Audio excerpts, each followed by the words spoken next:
लाडक्या बहिणींना बिनव्याजी 1 लाखांचे कर्ज देणार, 1 कोटी महिलांना लखपती दीदी बनवणार, मुख्यमंत्र्यांनी सांगितलेलं आहे गणित.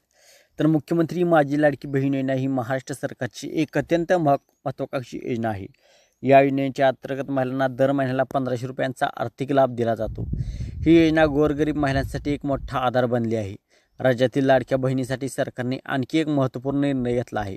लाडक्या बहिणींना बिनव्याजी आता कर्ज मिळणार आहे. या संदर्भात मुख्यमंत्री देवेंद्र फडणवीस यांनी नेमकं काय म्हटलं आहे हे आपण जाणून घेऊयात. तर मुख्यमंत्री देवेंद्र फडणवीस म्हणाले आहेत की आमच्या लाडक्या बहिणी यांना केवळ 1500 रुपयांवर अवलंबून राहावे लागू नये.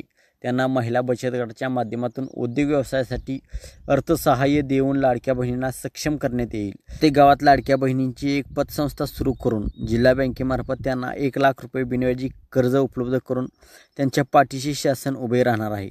अशा प्रकारे राज्यातील 1 कोटी लाडक्या बहिणींना लखपती दीदी बनवणार असा संकल्प मुख्यमंत्र्यांनी यावेळी व्यक्त केलेला आहे.